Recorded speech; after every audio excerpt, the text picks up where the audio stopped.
So this is session 2 of Civics 101 for IC Star Cycle 49. The music that we played coming in was from the Big Sean. One Man Can Change the World, suggested by Marcos. Marcos, tell us why you picked that song. What does it say to you? Well, I heard this album. It came out my senior year of high school, and this is like his album that really made me start listening to him.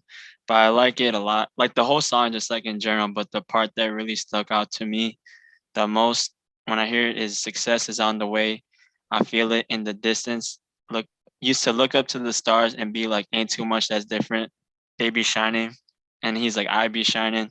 Get your one shot, don't you miss it. That's what sticks out to me because like that's what my life's just changing a lot right now. And then he talked about how he came up and like the conditions he grew up in, and that his grandmother grew up into, how it was tough, and how she made a way for him, like her sacrifice just to have what he had.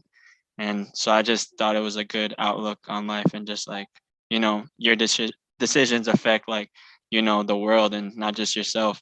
So I just feel like it's a good motivator. Like whatever small thing you do, it could impact someone in a big way, and you don't even know. And me personally, I don't have to know. I just want to like, change anyone's heart like for better. So that's why I like the song. Awesome, Marcos. Thank you. Yeah. Yes, and I would say what you just said is basically why we're doing this class and probably why you're in IC Stars, right? And I'm sure everyone could tell a story of someone in their lives that impacted them, right? Changed their world for the better. And a sacrifice, I think you mentioned that. This is a big part of this work. And we'll circle back on all these things. So that was really, really great. Appreciate that. So let's pick up where we left off. So we touched on just some of the basics of nonprofits last week. We're going to get into that in more detail now. But first of all, I want to make sure everyone got this email. And it had like a 52% open rate. So like half of you didn't get it or didn't open it, but just know that this is the kind of thing I send out after every class. So again, keep your eyes peeled for incoming email from either, it could be tom@civiclab.us or info@civiclab.us. And you get these emails with a lot of good stuff in it. So please be on the lookout for that, probably again this Friday or Saturday. We started to talk about nonprofits. We got a little bit into why doing nonprofits. So we covered some ground there. We asked why you volunteered. We talked about the 3 sectors. Anybody want to just jump in and share any takeaways from this discussion of the 3 sectors?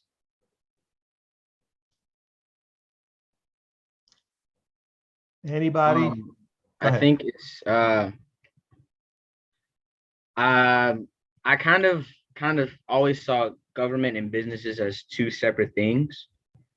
So personally, it was kind of cool seeing like the fact that governments are technically that government is just considered a sector, or I guess a type of business, and they're not as separate. And I also thought it was interesting kind of getting into the reasons why we help people. And it made me realize that a lot of the reasons that we want to help people are kind of selfish almost. Like, for instance,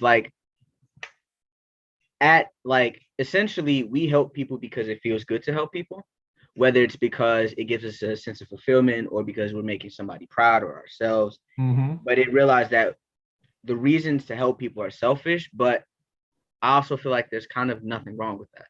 No, yeah, that's great. Right, human beings, we are emotional critters. That's most of our evolution, right? And we have an intellectual side, which is fairly recent in our evolution. But our visual side, our emotions are much more ancient and deeply rooted. And so when we talk about public policy and social justice and social change, these are ideas and these are important concepts, but we must never forget the emotion that's underneath that. And we talked about that, and we will continue to talk about that when we get into the discussion of leadership. And when we talk about what makes a really great leader, I think you'll see this comes full circle, Jordan, this idea of what we call the servant's heart. So you want to help people. And why people want to help people, that's a complicated formula. But as I said before, I can't make you want to help somebody. And the reason why people help could be difficult, could be nuanced, could be layered, as you said. But at the bottom of that, there is the idea that it feels good. It's fulfilling on some level. I drink some good water when I do that. It's a good meal. Okay. Any other comments or observations from our first session?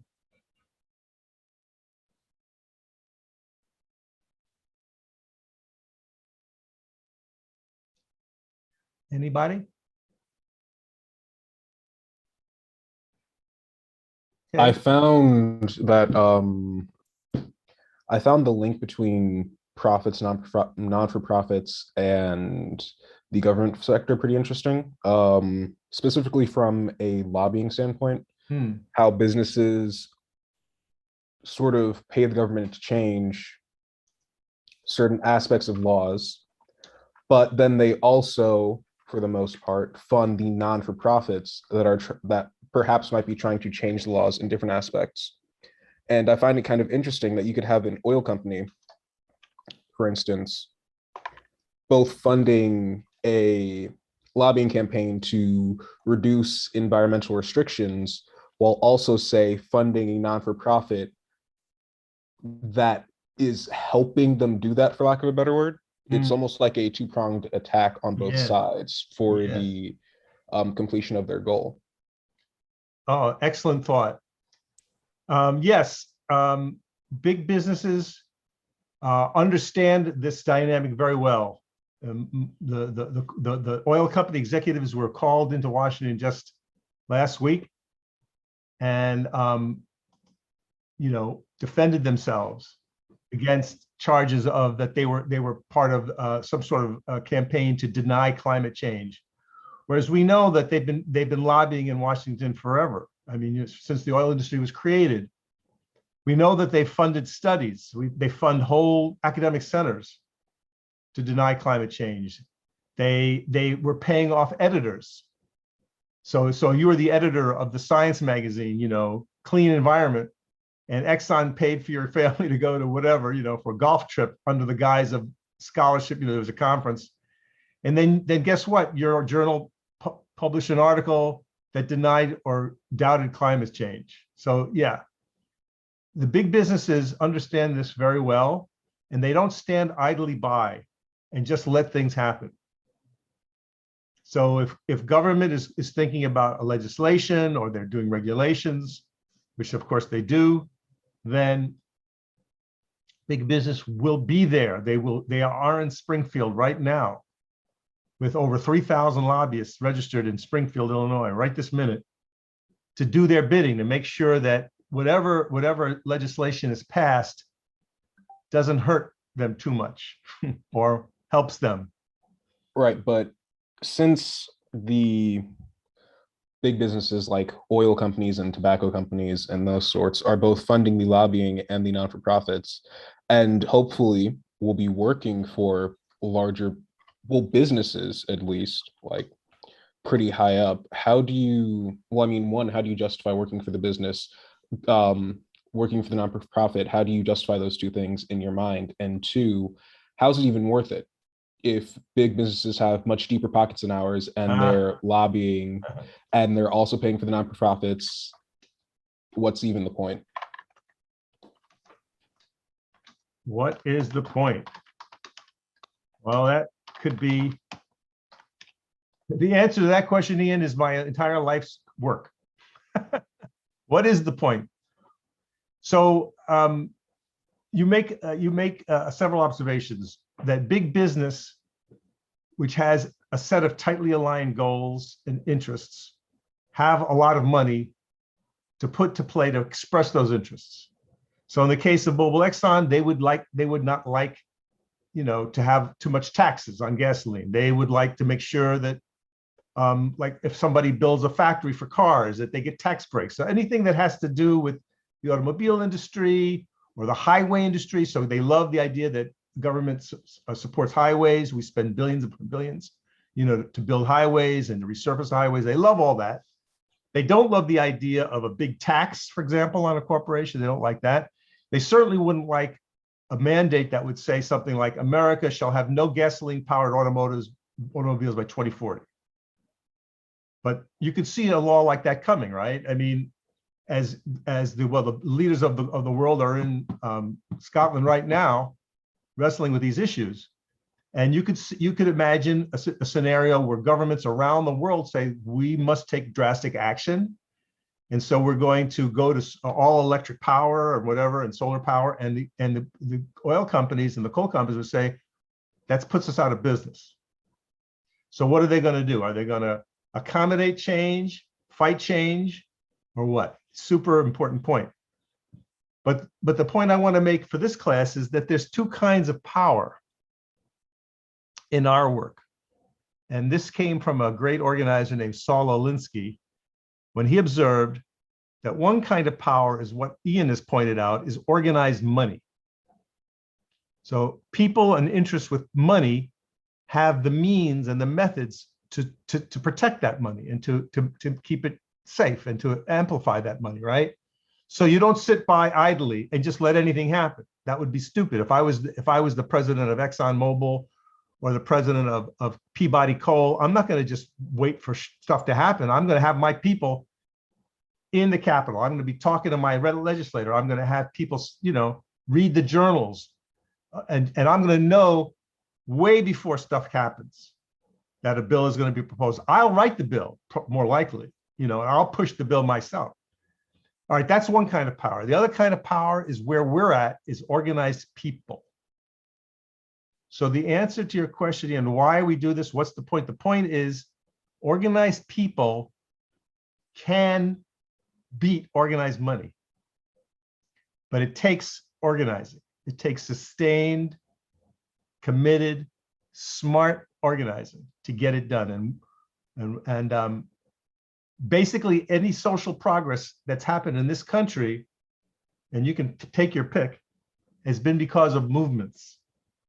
So whether it's the Civil Rights Bill, Gay Rights Bill, whatever progress we've made in getting people health care, you just name one. The environmental movement itself, with the first Earth Day in April of 1970. All that is from the bottom up.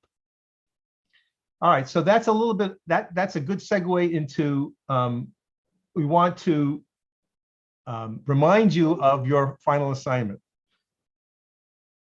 So I'm going to put into chat right now the instructions. And you have this is also on your on the class website, but I'm putting it here now. So you'll see the PDF appears in your chat. You can download that and print that out. And this is what is expected in your final session when we meet on the 22nd. It looks like this. All right. We're going to ask you to revisit your burning issue and to get specific about it. So if you're one of those people that had several issues that you're feeling very strong about, pick one, as difficult as that may be. And then imagine that you're going to start a nonprofit like Icy Stars in a specific place. So it could be your neighborhood where you live, if that's where your head is at, but it has to be a specific place. You can't just say in Chicago or in Kansas.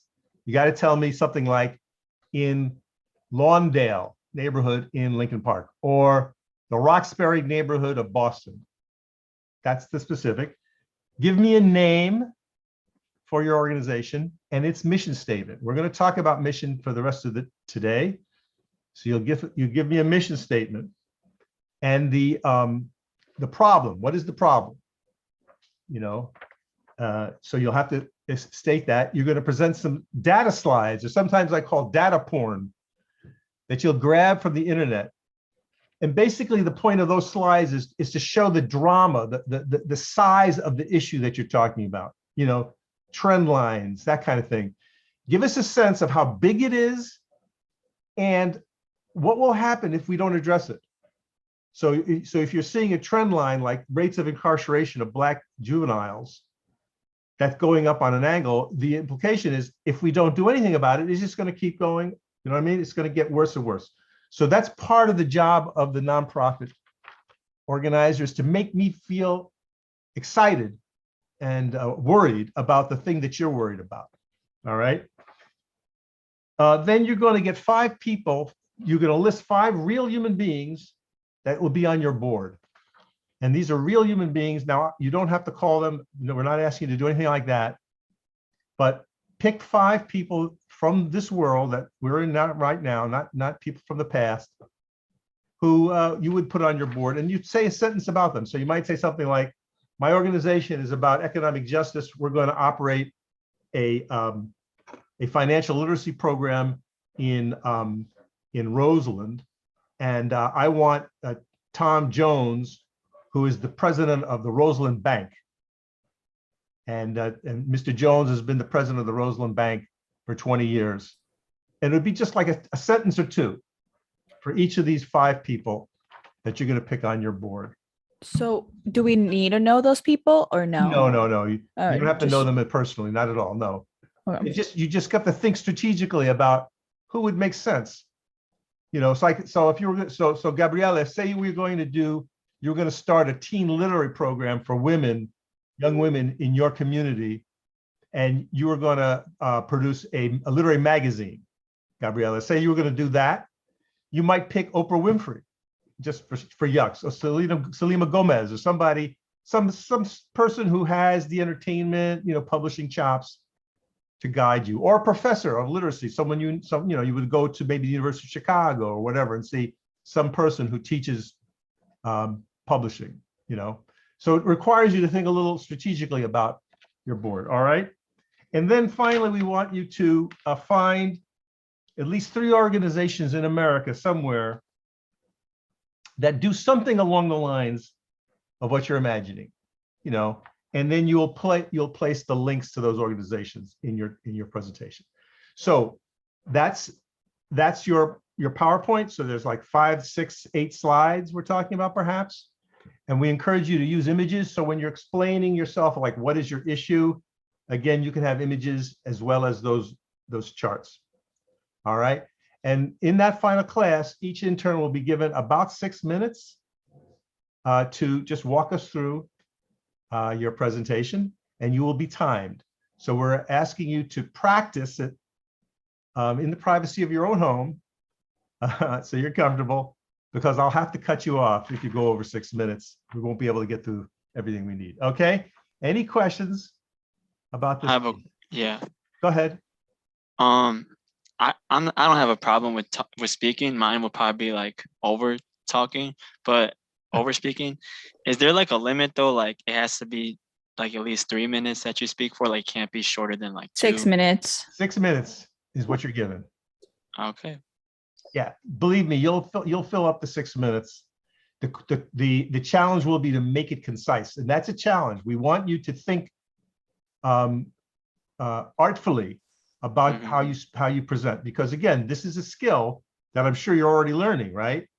You've made presentations already in IC Stars, I'm sure, and it doesn't come naturally to everybody.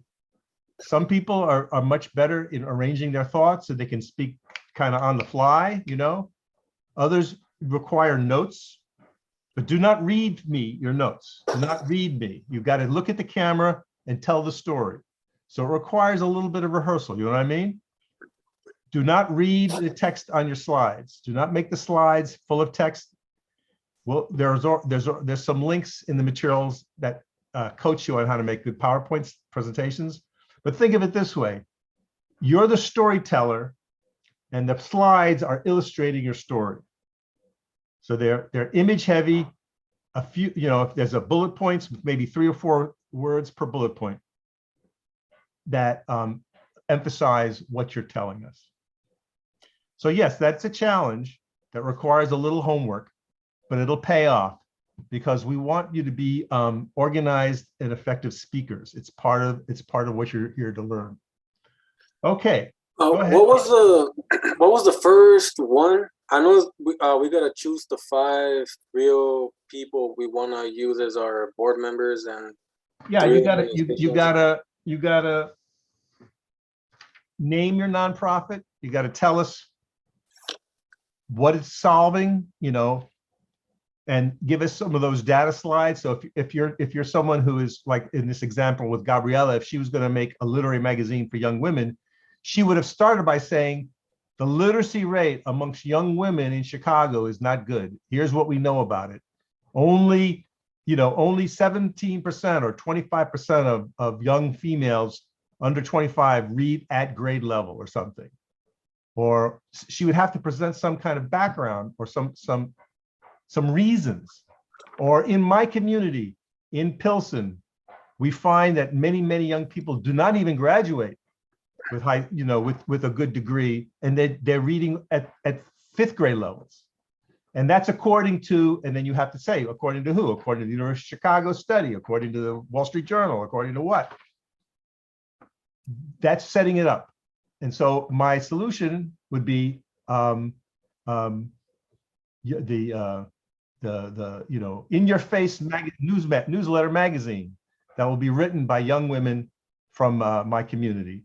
And we'll have a sports feed, we'll have a theater review, we'll have a current events, we'll have an interview, we'll have a beauty tips section, whatever.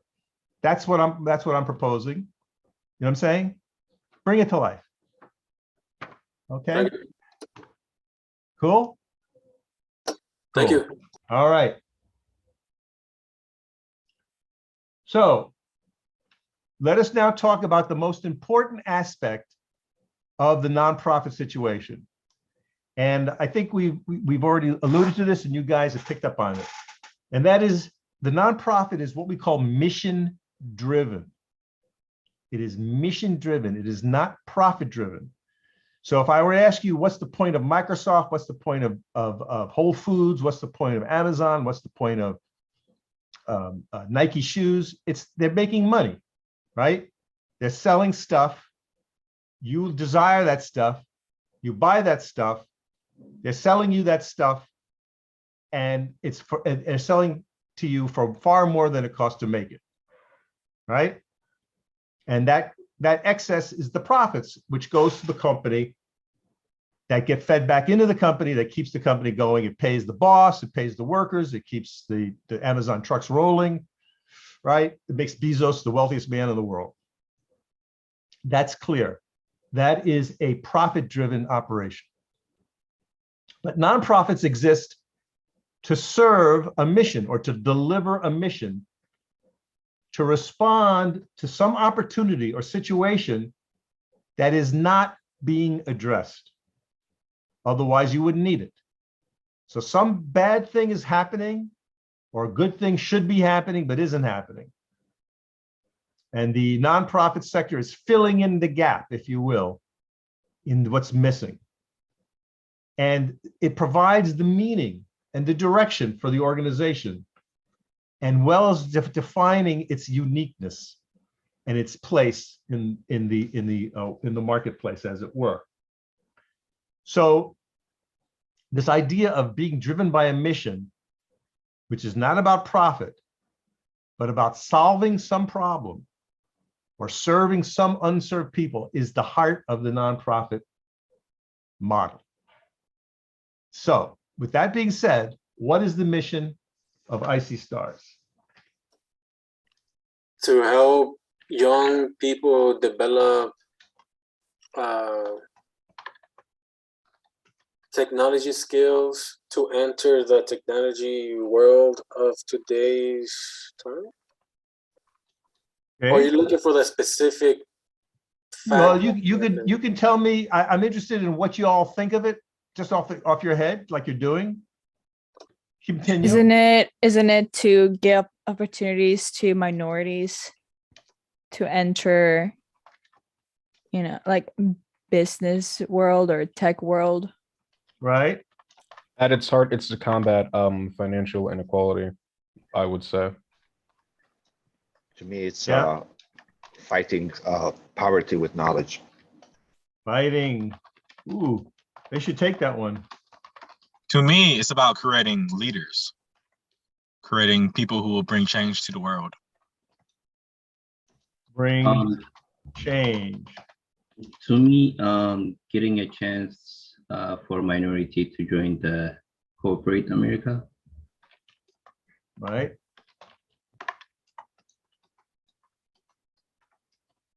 And corporate leadership. So there's a couple of strains that you guys have lifted up here. So there's the idea of helping young people, especially helping young minorities. So this means people who have been left out, ignored, not given this path from other places, right? Fighting poverty with knowledge. So the idea is that if people are welcomed into this program who are themselves of modest means, this is a good thing. This group of people were not able to get into these jobs before, and there's all these reasons why, right? But now here's a new way, and to create new leaders, so that it's not just about people making a good living and having a good career, but it's something more. Anything else that you think would be part of the IC Stars mission? These are good. I think it's also a women first kind of organization, or yeah. Right. So so in addition to the idea of minorities or people of color or people who've been ignored, there's a separate but related thing of women minorities, but also just the idea that women are not seen in tech, especially women minorities are not seen in tech. So there's an extra focus. Well, where would we go if we were really wanted to be scientific about this? Where would we actually go to find out what the real mission is? These are all good, I think, not inaccurate, but where is actually the mission of IC Stars? Give opportunities to people who need it. Well, where can we find it? Oh, where? Oh, like Their website? Yeah. Want to try looking, Emery? I can definitely do that. All right. See if you can find it, and how long it takes him. It's on there. I've looked, and there are other statements that kind of look like mission statements, but but aren't really. What I found. I'm so sorry to interrupt you, Tom. Go ahead. What I found was find talent, train talent, and put talent to work. Why don't you, can you copy that off your screen and put it in the chat? Yes. I've also found another message from this same website. Go ahead. What did you find? Committed to racial equity and social justice, IC Stars drives change with education, training, and opportunity. Yes. Right. My eye was drawn to that too, Emery, on the homepage. Can you copy and paste that into the chat? Yes, I can. I found an article written by Biz Times. That's a non-profit spotlight, IC Stars. Yeah. It is the Milwaukee one, but the mission statement for that is IC Stars creates equitable access to opportunity through technology, job training, and leadership development. Our mission is to provide opportunities for inner city young adults to harness the strength of technology for social and economic leadership. Whoa, that's a mouthful. Mm-hmm. Put that in the chat too, if you can. So let's go. This is actually from the IC Stars website. Emery he found a good part, but this is actually what is on the website. Boom. It says, our mission, IC Stars works to activate a technology community of change agents to power social and economic freedom, working with low-income young adults, providing them with employment, opportunities and preparing them for community-based advocacy allows us to achieve our social purpose. So that's what's on the website. And we could probably have a separate conversation, you know, maybe later in the class, like, is that really the best one? I think you guys actually have some better words, you know what I mean? So I invite you to hold on to the official statement of purpose and to think about these words that came from your hearts just now. And maybe there's a way to dress it up or even improve it. Wouldn't that be something that IC Stars would somehow amend or mutate or expand on their mission statement to reflect what you guys are bringing to the party? Okay, now let's go with the IC Stars official statement for now, noting that it's possibly could be improved on. What does it tell you? When after you've read that, tell me what you know. What does the mission statement tell us? That it's an opportunity for everyone who seeks it. So this is the who. Who is being targeted or served? Is that clear? This is not for rescuing animals, right? This is not to provide blood in emergencies.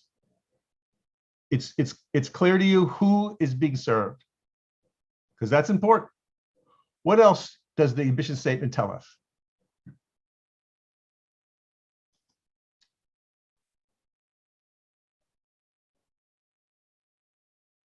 Yes. It's economic change through work opportunities. Yeah. It's basically the what. Yep. What are we doing? You know, okay, we know to whom we're doing it or for whom we're doing it, but what exactly are we doing? Well, it's about jobs. It's about training. We're not teaching you sports. We're not going to teach you how to play soccer here. That's somebody else's job. And we're not feeding you, right? This is not a place of coming to get meals, which is somebody else's job. We're not housing you. There's no beds, right? We're not giving you blood. Like if someone needed a blood transfusion, I gave blood last week. I went to my synagogue, and there was Red Cross, right? And they had a van, and I went and I gave my blood, right? So that's their job. That's not IC Stars. So it's important. The what? What are we talking about? Okay. Anything else that you derive from the mission statement? The how, which is by providing opportunities and preparing them for community-based advocacy. Yeah, a little bit of the how. It follows closely from the what, right?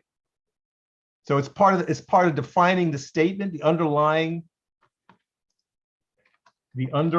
issue, I think, is also surfaced, isn't it? You also have the why. Yeah, that's what I meant. The why. Yeah, the reason for. I think that's pretty present. Why do we even need this IC Stars? Why can't you know what I mean? Is it that important? You know. So you want to get a sense of all those things. Now, what about the emotion or the affect? What do you think about that? How does that land with you? How does this statement land? It's a good feeling. It feels good. Does it feel urgent? I'll say 50-50. Okay, so it's not making you jump out of your chair necessarily. It's making me want to go, but not like get the car. We must go now. Okay, so could be too wordy. Possibly. So, and believe me, getting agreement on a mission statement is really takes a lot of work, and it's an interesting question for Nisani or other staff members to ask them, when's the last time the mission statement was reviewed? When on our fourth class, we're going to have an advisory board member. I'm not sure he's going to know that. It may not have happened while he was serving. This is something that might have been done a few years ago. But it would be a good question to ask our board member when we see him in 2 sessions to say, hey, by the way, have you guys looked at the mission statement of IC Stars lately? Yes or no? And if the answer is no, then that could say like, well, do you think it's time, or you guys are good? Or he could say, no, actually, we had a big hairy ass meeting like 2 months ago, and we debated it for hours, and we beat each other up over it, and whatever. That would be very interesting to hear. Because at the heart of our organization is this mission statement. It's like the heart. It's like the beating heart. That if this don't go well, then nothing's going to go well. It's not going to, we won't have a good organization. We won't be able to raise money. We won't be able to attract donors or board members. And more important, and just as important, we're not going to be able to find you guys, because you're not going to know what you're signing up for if it's not clear to you. Like what is IC Stars about? Is it an animal rescue mission? Is it a blood donor place? I'm not sure what's happening here. It doesn't make it exciting for you. So the more focused it is, it's for everybody. It's for the donors, the funders, the staff. Obviously, I want to come work for IC Stars. I don't want to work for an animal shelter. I want to work for an organization that's committed to economic justice. Oh, that's what you do? Okay, cool. I want you to look at my my resume. I want to work here. That's where I want to work. So you see how it's important.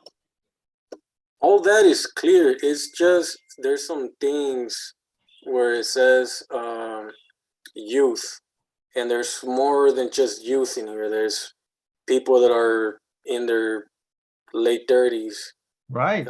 Stuff like that, mid 40s. I believe one of them was in their late 40s, I think, but I'm not sure. Oh yeah, yes. Over the years, there have been interns with children and grandchildren, right? So again, it's an indication that maybe it needs to be fine-tuned a little, because times change, organizations evolve. All right, I think you understand what a mission statement is about. So let's now look at how this plays out in the sector. So nonprofits look like a lot of different things. That includes private universities. So DePaul University is a nonprofit. Harvard University is a nonprofit. Schools like private schools, not public schools, but private schools are nonprofits. Hospitals and clinics, as big as they are nonprofits. So Northwestern Hospital, Provident Hospital. Social service providers like the United Way. So when you hear the word United Way, that's a shorthand for a lot of service organizations that are in the community doing all the things that we talked about. And they tend to be part of the United Way. Arts organizations, the Chicago Symphony is a nonprofit. The Black Ensemble Theater is a nonprofit. The Steppenwolf Theater, which is a huge theater near my house, is a nonprofit.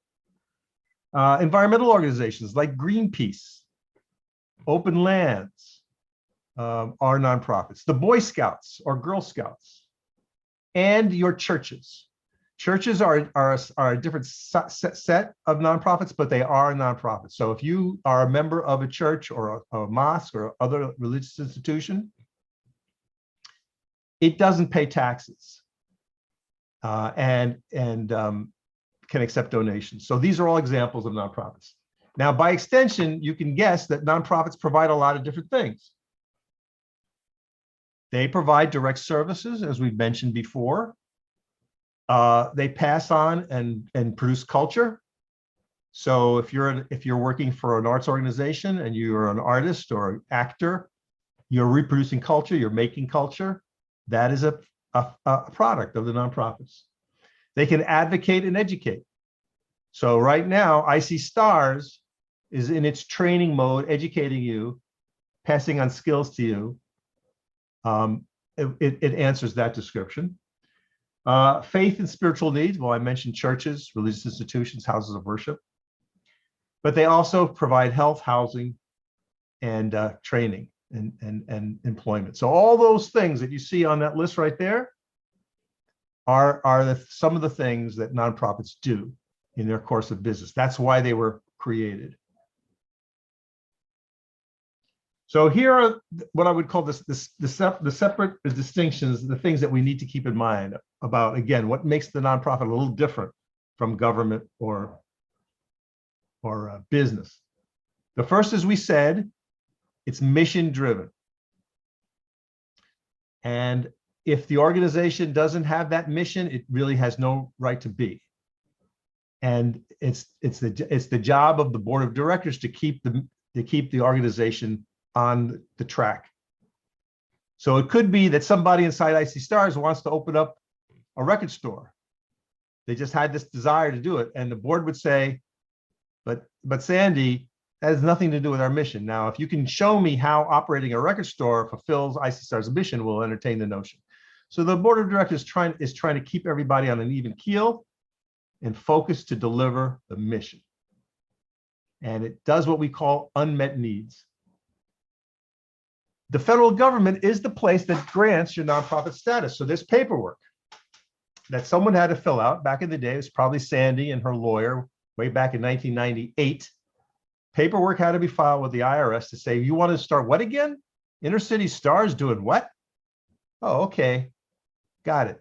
That satisfies the law, and you may be a nonprofit organization, and you are exempt from paying federal income tax. And that's called a 501c3. That is refers to the IRS revenue law that defines nonprofits. Now, the nonprofit can bring in revenue clearly, and can bring in more revenue than it spends, but we don't necessarily call that profits. It's a little awkward using these negatives, but we say it is revenue in excess of expenses, a fancy term for profits. So in other words, IC Stars can make more money in 2021 than it spends, but that money doesn't go to Sandy like a bonus. It doesn't go to her board members as it might in some other places. That extra money is kept in the organization and is to be used to make the organization strong. And it could be either kept in the bank, for a rainy day, or they might hire a new staff person or something of that nature, or they could say, hey, you know what? We made so much extra money this year that we're going to have 2 cycles going at the same time. How about that? We're going to hire extra staff, right? And that means more internet connections and more support. And instead of doing about 20 interns per cycle, we're going to have 40. Oh my God. That's the kind of thinking that happens inside nonprofits when excess revenues are brought in. That's the kind of thinking that happens. As I say, if the organization earns extra, it's plowed back into the organization and not paid out as dividends. Now, here's a funny one. No one owns a nonprofit. So in the case of the for-profits, we're quite used to thinking of the Bill Gates as the majority stockholder, or an entrepreneur who owns his dry cleaning store, or she owns a flower store. And it's clear in that world where the buck stops. So if Tom Tresser opens up a pizzeria, it's Tom's Pizzeria. I call the shots. I got to figure it out. I got to put the menu together. I set the prices. I'm behind the counter, et cetera, et cetera. Should I sell my pizzeria to Godfrey? He wants to buy me out. I derive the profits and I do what I want with them. Now it's Godfrey's business. He decides to open another one where he lives and add extra things to the menu and makes it even better than when I owned it. I'm no longer involved, but I have my profit and I go along and I can do whatever I want with it. It's my money, right? Now I have to pay taxes on it. But in the case of the nonprofit, go ahead. Do you have a say in if people trying to buy you out? Oh yeah, I could accept or reject Godfrey's offer. I don't have to accept it. He could come in one day and taste my pizza and love it and go, you know, I feel like I could do a better job of running this store than even you did, Tom. So I'd like to buy you out. I'm good because I like your recipe and I like a lot of the ways you run, but I think I can open 2 more because I have friends, I have family, I have some money of my own, and I have a storefront involved in mind in my community. And I think we're going to get more people of color or whatever. I'm going to expand the menu. He has his ideas, and I can say, well, that's nice. I'm good where I am. You start your own thing. Or I could say, okay, I accept that offer. Here's the keys to the store. Now, in the case of the nonprofit, nobody actually owns IC Stars. Does that sound weird to you? Actually, Tom, if you could back up for a second, what about when companies go public? Well, then there's Isn't there there's shares. So whoever owns the most shares is the shareholder. Right, I understand that, but, and correct me if I'm wrong, I believe that there was a point where companies were forced to go public to start accepting people who would buy shares. No, you don't have to. There's nothing in our law that says your company has to go public. That is your decision. Okay. So in the case of Tom's Pizzeria, someone could approach me and say, I think you should franchise it. I think it's you have such a great recipe in such a unique way, Uncle Tom's Pizza or whatever, I'm the mascot or something, that we started like a Potbelly or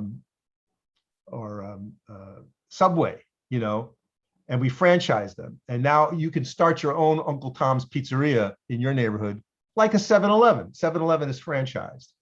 Ace Hardware is franchised. But that's separate, a little separate from someone starting a company like Bill Gates started Microsoft back in the early 70s. He attracted investors and then he went public. But the way things happen when they go public is usually the founders keep a bunch of stocks. So I think even today, Bill Gates may be certainly one of the single largest shareholders and would certainly call the shots, but he still has a board and there are other shareholders. There may be other shareholders who may even have more shares than he does. This is such the company has been so mature. So yeah, depends on who buys the stocks. So sometimes in corporate raiders, when someone is raiding, someone raises a bunch of money and goes into the market and buys up the shares enough to give them control. And then they move things around, fire people, sell things, you know what I'm saying? That's from the shareholders getting enough shares to be able to do that. But there's nothing that says that Tom's Pizzeria has to issue shares. I can make it my personal thing. Okay. But no one owns IC Stars. So Sandy, even though she was the longtime president, she does not own IC Stars. And should she decide to leave IC Stars, IC Stars will continue without her. And that's one of the marks of a successful nonprofit. The nonprofit outlives its founder. So then who really owns IC Stars? What we say is this: the board of directors sort of stands in for the community as a whole to steward the nonprofit. So that's the closest we come to ownership. Even though the board members of IC Stars don't have shares in that sense, and they don't own the company as they might own it if this was General Motors or some other company. But they're responsible for keeping IC Stars honest and true to its mission. So they stand for the community. That's what the board does. And they make sure the IC Stars is operated properly. It doesn't abuse its nonprofit status. What is serves without pay? Does that mean that they're running IC Stars, but they're not getting paid for it? The board members are not paid. They are not managers. They are the stewards. So they are not right. They're not in the office. The people you see in the office when you went into the office, that's staff. They are paid. the staff answer to Sandy as the boss. She is the ultimate, she would be the CEO. I got it. Yeah. So Sandy herself is paid, but when she sits on the board, she takes off her hat and she could be a board member. And then the board, when they ask her questions, she responds, as an employee, but she also is thinking also as a governor too. But actually, one of the jobs of the board is actually to review her own performance. So the board of directors will actually evaluate Sandy on an annual basis, according to her contract. And Sandy, is responsible for reviewing everybody else. Go ahead. You said something about how the board members of the board of directors for a for-profit company are somewhat decided by who holds what shares in the company. Is that correct? Yeah, along with the CEO. So the CEO will nominate along with their board what kind of board members we want here, but it depends on how many who has what the legal story is. So it could be that when Tresser Investments bought 4 million shares of Curry Enterprises, I got 2 board slots. That could be part of the deal. Or it could be that I just bought 2 million shares, Ian. I demand 2 seats on your board, or I'm going to dump these shares and you'll go bankrupt. So it depends. It could be a little insider game like that. In some nonprofits, there's what they call ex officio. IC Stars doesn't have that, but it could be that if there was if there was an organization that was doing youth training, say, and they were going to do a lot of sports, they might say whoever is the president of the Park District Board of Cook County shall have a seat on the board. I mean, they could just write that into the bylaws of the nonprofit. Okay, so that actually leads into my next question. How are board members decided for non-for-profit, since non-for-profits aren't owned and don't have shares? Each board, when a nonprofit is created, they must present a set of bylaws. That's part of how you get your status. So you present this boilerplate language that's pretty legal.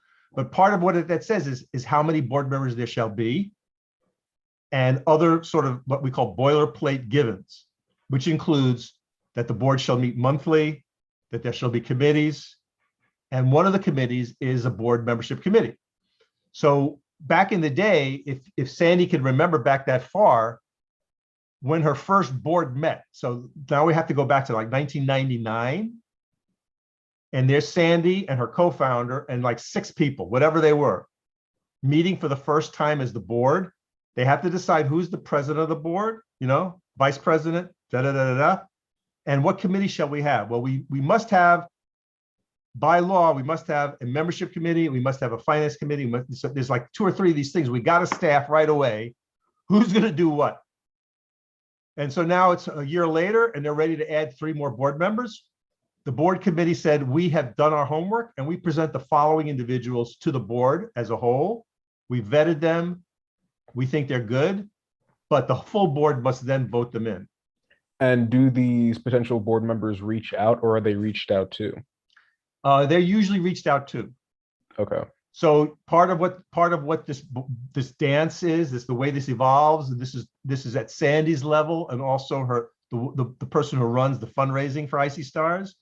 Part of their job is to keep their eyes peeled. So when they have a benefit, someone bought like $5,000 worth of tickets. Whoa, who's that guy? Emery. Who's Emery? Emery just bought $5,000 worth of tickets. Anybody know Emery? And someone says, well, oh, Emery. Oh, he was an intern. He was in Cycle 49. He just went public. He made a boatload of money with his startup. Who's okay? Someone got to take Emery to lunch. We lost track of Emery. You know what I mean? And then someone he accepts. That's great. So someone would make that entree and reach out to Emery and say, hey, thanks for attending our benefit. That was awesome, man. And we lost track of you. We're so glad. We're so happy to see you back. would you have lunch with us? Because we'd like to talk to you about, the future. And Emery would know, he would kind of get it, what was happening. And they could take him to lunch and he could say, you know what, this is awesome. I love IC Stars. I'm just too busy right now, but you can count on me every year, 5,000 for the benefit. I'm down for that. Or he might say, no, I'm thrilled. Absolutely. I will make time. I'm happy to serve. But that's the dance that happens. And that's at Sandy's level and the board level. They're sort of keeping their eye on that. All right.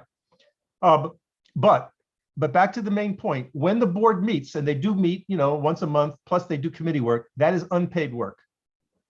So that's part of your volunteer civics, when you choose to be on a board. Okay.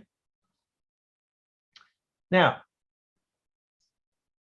the other thing that I want to leave you with, and we will return to this shortly, is this very important point. And that is this: the people who use the nonprofit do not pay the full cost of that service. And sometimes the people who use nonprofits pay nothing. So imagine you going into Tom's Pizzeria or to Gabriella's bookstore and you want to buy a book. And you say, I don't got any money today. Can you just give me this pizza for free? How's that going to go? Emmanuel, what do you think? You going to give me a pizza for free? Huh? Come on, I'm a nice guy. Give me a pizza for free, Jose. What do you think? Yeah. Yeah, you're going to give it to me? Yeah. No. Really? I thought it was a nonprofit. No, I'm going into Tom's Pizzeria. No, we're talking about Tom's Pizzeria, my business, not a nonprofit. Oh, no. Yeah, you got it. So the idea is, what are you paying right now to use IC Stars? Are you paying something? No. Are you being paid? Yes. Whoa, how does that work? So imagine Tom goes into the Apple store, and not only do I want the Apple phone number 13, I want to get $500 plus getting the Apple phone. How's that going to work? You think the business could stay in operation too long? Look at the lines outside the doors for Apple 13, right? And what if everyone got the phone for free and we gave them $500? Doesn't work, right? Okay. We'll return to this point in a minute. Now, revenue comes in many different forms for nonprofits. Again, just because it's not for profit doesn't mean revenue isn't coming into the organization. This is a very important point for you to get. So first way money comes into nonprofits is donations. So we asked you at the beginning of the class, last time, who has made donations? So who here again has made a donation?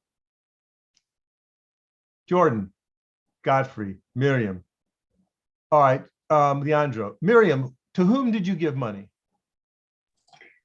Personal causes like GoFundMe, mostly. Like a GoFundMe.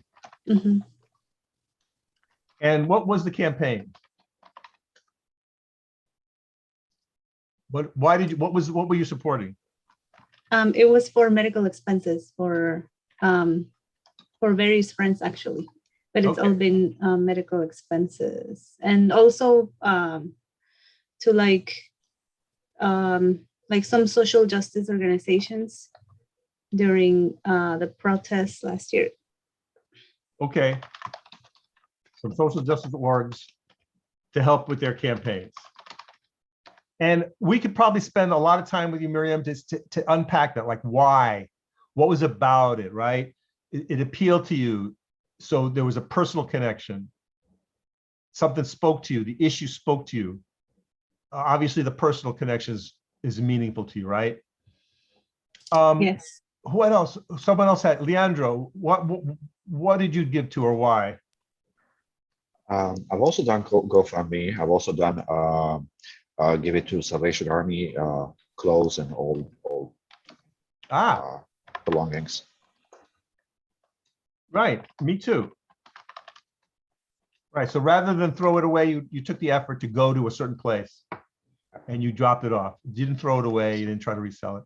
Anybody else want to just share why they donate? Do homeless people count? Yeah, well, yeah, you donate money out of your pocket? Yeah. Yeah. I mean, it might go to a bad cause, but I mean, I'm still giving them a donation, I guess. Right. So again, that's not going to an organization. You can't take a tax deduction off that. But the idea is something appealed to you. You felt sympathy, you felt empathy, you felt concern in that moment. And so, yeah, here's $1, here's $5, here's whatever. You know, I was eating my sandwich. I'm going to give you my sandwich, whatever. I've seen all kinds of things. A guy asked me in New York once for $20 for a new pair of eyeglasses. You know, we get a lot of, you know, in cities, we see a lot of that. Okay. So donations from individuals, that's the biggest source of revenue for nonprofits in America. Americans are very generous, and we're going to show you in a few minutes how generous we are. But then also nonprofits can get grants. So a grant would be a gift of money from a corporation, foundation, or government for certain things that you can apply to if you're qualified as a nonprofit. So as a training operations, IC Stars can apply for grants from different corporations that are in that space. So if you look up on IC Stars website and you or see the annual report that they might produce, you'll see things like CDW or you know, IBM, or you know, companies that have technology heavy uses and applications donating money to IC Stars. But you'll also see things like the MacArthur Foundation or the Joyce Foundation or the Chicago Community Trust. Now, these are foundations. These are not businesses, but they exist solely to give money. And foundations have different focuses. So some foundations only like the arts, and so IC Stars would not apply there. Some foundations only work in other countries and would only fund your work if it was in Africa or Asia or some other foreign land. That's what they like. That's their purpose. And so part of what the job of the woman who runs the development department at IC Stars is to know all that. So it's her job is to know who's in the giving to give what's appropriate for IC Stars to ask for, and then they apply. It's not a given 100%. So just because a foundation or a company might have a program to which you apply doesn't mean you get it automatically. Then there's the sales of goods and services, including tickets. So when I ran the theater, obviously a big way we made money was selling tickets, right? But we also sold concessions. So when you came to the theater, you could buy a soda and a candy bar. Was that a lot of money? No, but it was a little money. But we made money from concessions. But you can also sell your services. So now Sandy has opened up an IC Stars in Milwaukee, right? You all know that? Well, I'm guessing that somebody in Milwaukee is paying a fee to IC Stars for the privilege of opening up that center. I'm not 100%. We can maybe ask our guests in a few weeks, how does that work? And then Sandy herself may be called upon to go around the country and explain how IC Stars works. And she might ask a fee as a speaker or consultant. She may keep some of that, or she may give it all to IC Stars. I don't know the details, but I know at the Civic Lab, we bring revenue in when we consult and do training, right? So those are ways that you can bring in revenue. So if you go to the museum downtown, for example, you'll see a giant store attached to the museum where they're selling you T-shirts and books and art and fashion and you know, reproductions of the paintings that are in the museum. And that is a huge way that certainly museums bring in revenue through their stores. And then contracts. So the Civic Lab has a contract now from a group called the Illinois Access to Justice Coalition, which is funded by the state of Illinois. These are 60 frontline organizations that do direct service in immigration and incarceration spaces. And we're training their members, these 60 organizations, and there are hundreds of employees, where I'm training them in board. It's kind of like what we're doing today, like Nonprofits 101, how to develop programming, how to be a strategic planner, et cetera, et cetera. So we, the Civic Lab, are paid in that way. Okay. Any questions on any of that? Okay. As I said, this key distinction of all nonprofits is they provide services to people who do not pay the full costs of providing those services. And in many cases, the users pay nothing at all. Now, does that jive with you? Does that sound like it makes sense? Okay.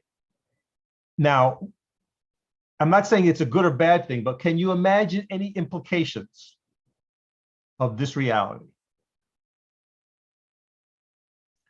for the life of the nonprofit? What there, and therefore what? What? Well, I think nonprofits, they don't have infinite amount of money. So if they are giving services to people, they can only serve a certain amount of people based on the resources that they have. So Okay. Of the revenue gap. So we're going to call this the results or the implications of what we call the revenues gap. So one is limited resources. And the other one I would say from your statement is high touch service. So in the case of Microsoft, the reason why Bill Gates became the richest man in the world is because the product that he was making and selling, he charged a lot for. It cost virtually nothing to reproduce. So you could look at it this way. The cost for producing the first version of Microsoft Word could have been $100 million.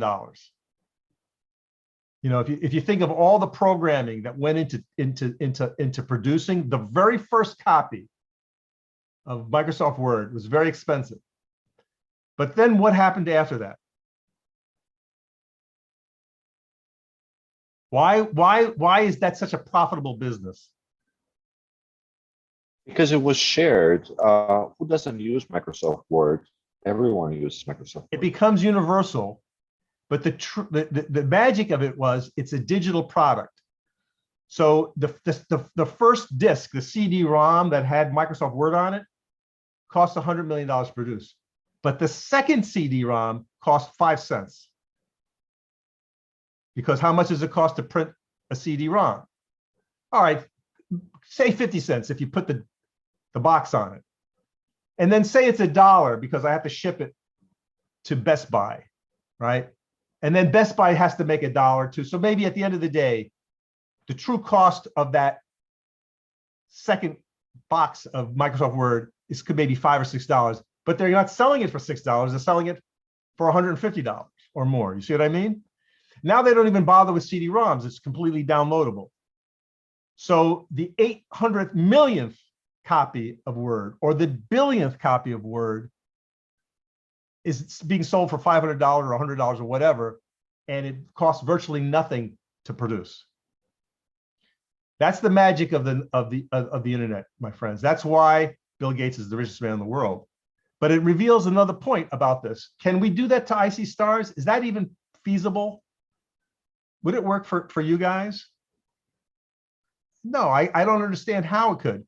Now, we could put this content online. I know. I mean, I could maybe make my lecture and put it online, but would it be the same as what we're doing now? And when you're learning SQL or how to code, or someone has to be there with you, no? I mean, I don't think you could just be thrown into the pit with a book.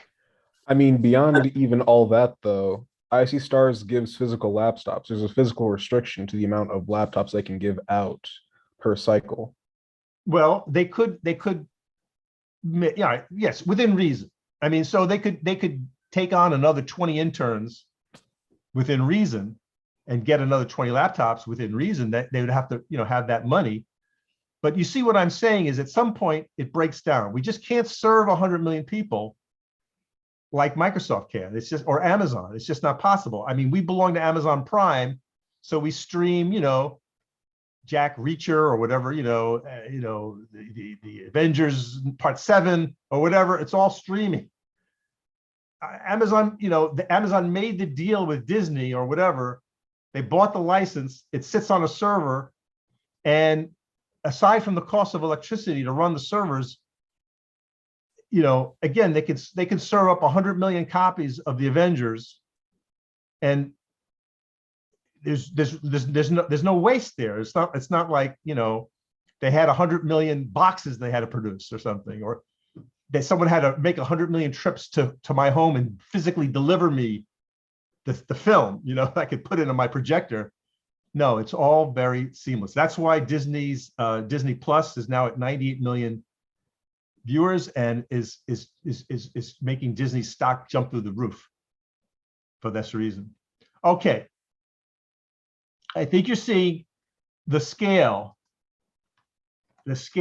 of high touch nonprofits is limited. So we can have an IC Stars in every city in America. It just is going to have to be the same here. They're going to have a board. They're going to have a staff. You know what I mean? There's no easy magic to say, let's just get 100 million people and run them through IC Stars like Bill Gates can do or Jeff Bezos can do. It just doesn't work. Now, this graph right here demonstrates what we call the revenue gap across the different kinds of nonprofits. So the light blue represents the amount of money that the users of the service actually pay. So let's look at the first column. That is the domain of education. So this would be, your schools, your universities, and so forth. 72% of all the costs of the nonprofit service is borne by the individuals, because that makes sense, right? Tuition is pretty expensive for most places. So if you go to the University of Illinois, you go to Harvard, you go to wherever, you're paying a lot. And then after that comes arts and recreation. So when you buy a ticket to the Goodman Theater, you're only paying for 53% of the production. And when you go to the hospital, even though it might be a very expensive place to go, and many people still can't afford to go to the hospital, it's still only 47% of the total costs. And you can see that in the green is government revenue. That's very big for hospitals. And that makes sense, doesn't it? Because hospitals are reimbursed for services by the government. And in the world of education, the government is only picking up 15% of the tab. Now, would you be surprised to learn that in some countries, that first chart where it says education is completely the opposite? Because in some countries, the government pays 100% and the users pay 0. So that's something for you to meditate on.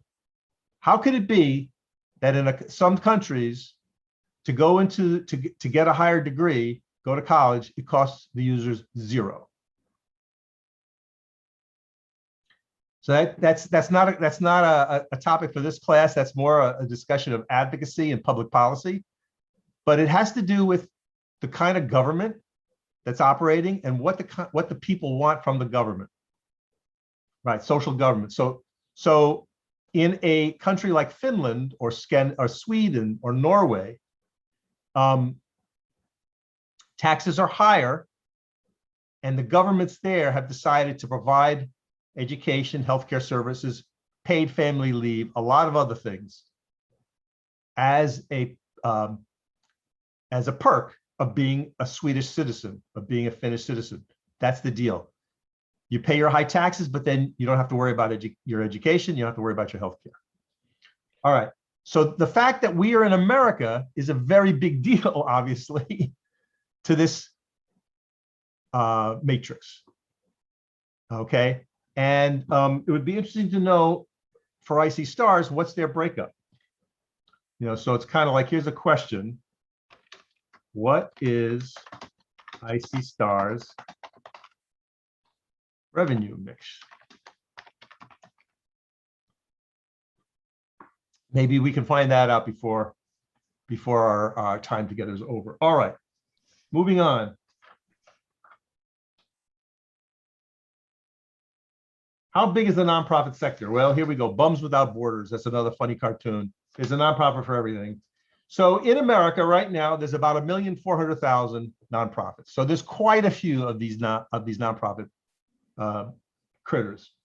And most of them are in the human services category. So this would be your direct services, what we call United Way, the food pantry, the literacy services place, the addiction services, the literacy services. Where does IC Stars fit in? I would say it's in the education space, right? Perhaps community improvement. I don't know, depending on how they think about it, but I would think of IC Stars as an educational organization. That's how I think about it. I don't think of it as a human services. I don't think of it as a healthcare organization. I don't think of IC Stars as an arts or cultural organization, though arts and culture may be part of what happens at IC Stars. I would say it's more in the place of education and training. That's where I think IC Stars lands. And as I said, America is very generous.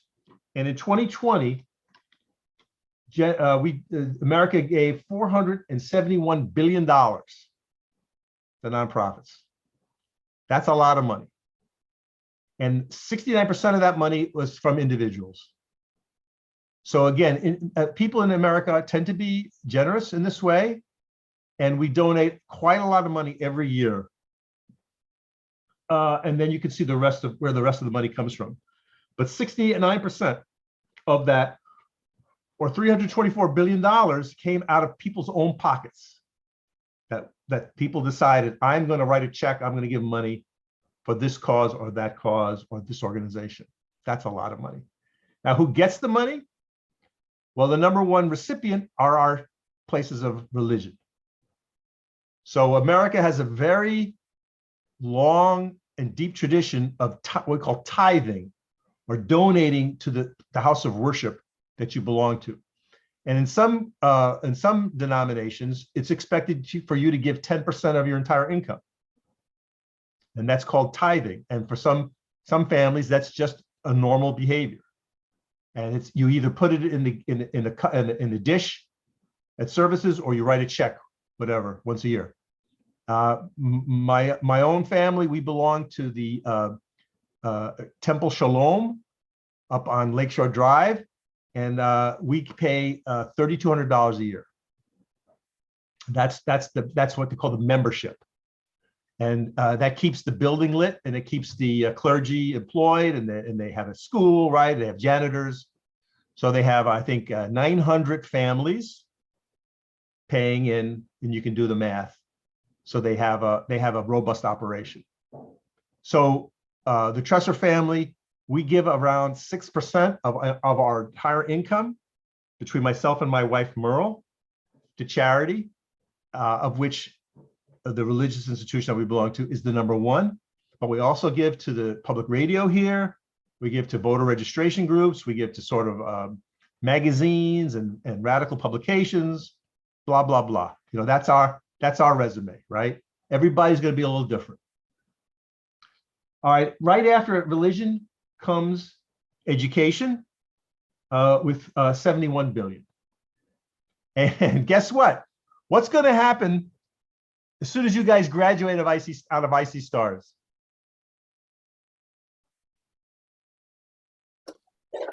New cycle comes in. The new cycle comes in, and are you going to get an email from IC Stars? And what are they going to ask you to do? To fill out some type of form. To come back. They're going to ask you to give some money. They're going to ask you to help out. They're going to ask you to be a mentor. I'm sure they're going to ask you to come back and help, just like you've been helped. I mean, right after we got a job, though, right? I mean, they're not going to probably ask them, though. Well, I think they'll be very tactful about it. Yeah, but yeah, at some point, let's say that at some point, you will get an email from Sandy saying, you know, thank you so much for being a great cycle, and congratulations, Jose, on your new position at Microsoft.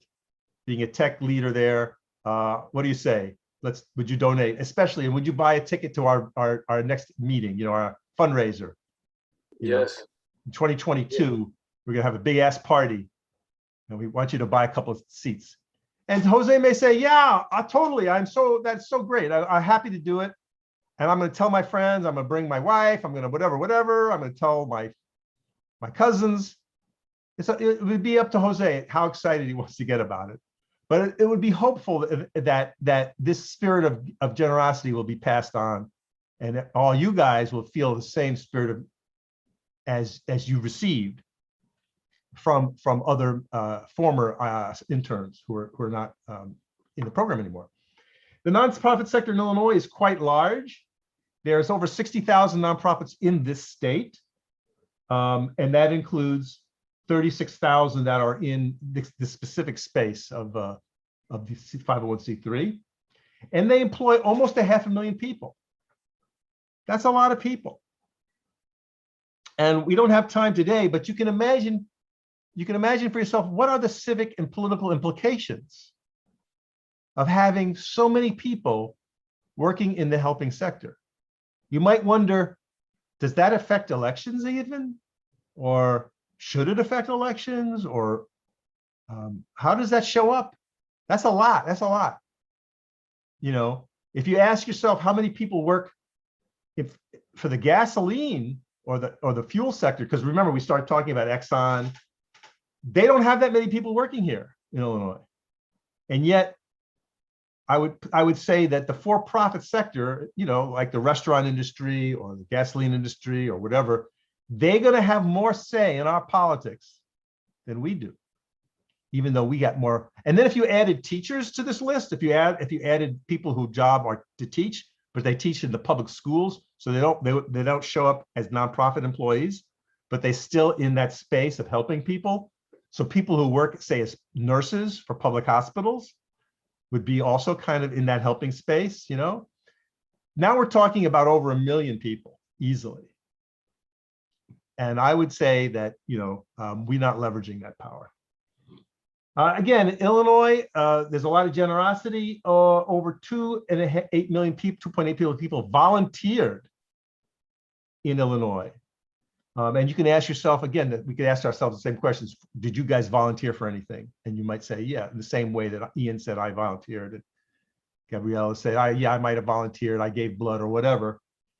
But if you added up the value of all that service, it's almost $5 billion. So I'll leave you with this quote. Never doubt that a small group of thoughtful, committed citizens can change the world. Indeed, it's the only thing that ever has. So back to where we started about, you know, nonprofits, you know, versus the big guys. You know, how can it be that, you know, that we can stand against Exxon or, you know, or Microsoft or whatever the case may be? The answer is the people united shall never be defeated. That's people power, my friends. All right. That's it for this session. Next session, we're going to go deeper into mission statements. We're going to start asking you guys to start building your own nonprofits. So we'll have some small group work time for you to start thinking about it, start cogitating. And we're going to introduce the subject of servant leadership in our next session. Any closing thoughts, comments? So we're doing two, one with you, and then one we gotta turn in before. Is that what I'm understanding, or this is just so we can get some practice? Oh no, we're going to, in our third session next week, we'll have small group work inside of class. That's where you'll work on your nonprofit. But think about it between now and then. Think about the kind of group that you want to start. Start imagining it, because we're going to ask you to put it on paper in the third class. Okay. All right. Anything else from anybody? All right, guys. Then we'll see you next Monday. Same bat channel, same time.